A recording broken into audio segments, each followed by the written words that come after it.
Politics वाला आओ राजनीति करें। नमस्कार, मेरा नाम है पुष्पेंद्र और आप देख रहे हैं पॉलिटिक्स वाला।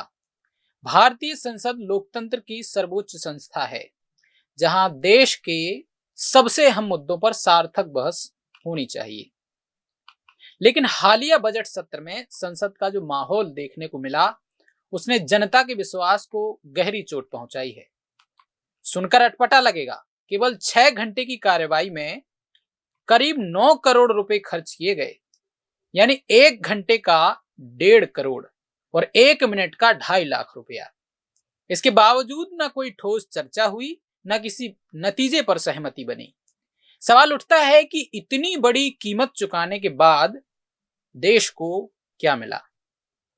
जवाब साफ है, कुछ भी नहीं।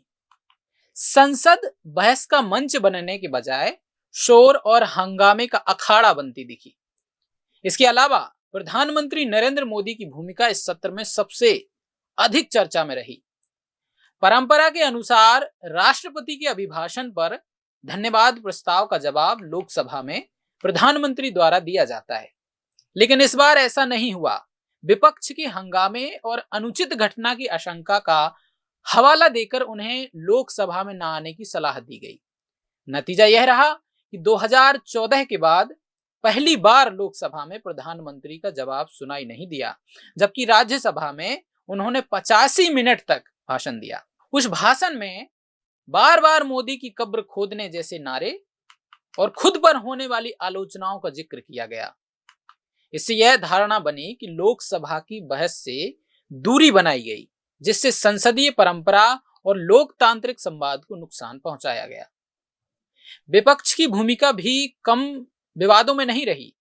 नेता प्रतिपक्ष राहुल गांधी सरकार पर कई मुद्दों को लेकर हमलावर रहे, लेकिन केंद्रीय मंत्री रवनीत सिंह बिट्टू के लिए गद्दार जैसे शब्दों का सार्वजनिक इस्तेमाल बहस को मुद्दों से भटकाकर व्यक्तिगत आरोपों की दिशा में ले गया। लोकतंत्र में असहमति और आलोचना जरूरी है, लेकिन जब भाषा की मर्यादा टूटती है तो बहस का स्तर गिरता है और जनता के असल सवाल पीछे छूट जाते हैं। साथ ही लोकसभा स्पीकर ओम बिरला की निष्पक्षता पर भी सवाल उठे।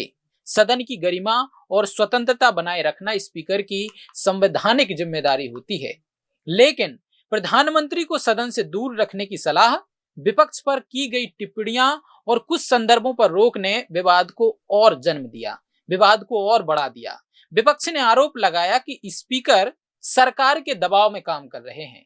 वहीं प्रियंका गांधी वाड्रा, अमित शाह और जेपी नड्डा के बयानों ने भी माहौल को और गर्माहट दी, जिससे बहस मुद्दों के बजाय आरोप प्रत्यारोप तक सीमित रह गई। कुल मिलाकर यह सत्र किसी पक्ष की विफलता नहीं, बल्कि पूरे संसदीय तंत्र की सामूहिक चूक का प्रतीक बन गया। हंगामा, नारेबाजी, वॉकआउट और निलंबन ने संसद की उत्पादकता घटाई और जनता का भरोसा कमजोर किया। जब संसद, जो जनता की आवाज का मंच होनी चाहिए, राजनीतिक स्कोर सेटलिंग का अखाड़ा बन जाए तो लोकतंत्र को नुकसान तय है। करदाताओं का पैसा व्यर्थ जाता है और संसदीय व्यवस्था पर गंभीर सवाल खड़े होते हैं। जरूरत इस बात की है कि सभी पक्ष आत्ममंथन करें, बहस को मुद्दों पर लौटाएं और संसद की गरिमा को फिर से स्थापित करें, क्योंकि लोकतंत्र का सम्मान किसी दल से नहीं बल्कि पूरे सदन के आचरण से तय होता है। यह थी डॉक्टर प्रकाश हिंदुस्तानी की रिपोर्ट। आज की इस वीडियो में इतना ही। मिलते हैं अन्य पेशकश के साथ। और हाँ, अब तक पॉलिटिक्स वाला को आपने यदि सब्सक्राइब नहीं किया है तो जरूर करें। वीडियो को लाइक और शेयर करना बिल्कुल ना भूलें। इजाजत दीजिए, नमस्कार।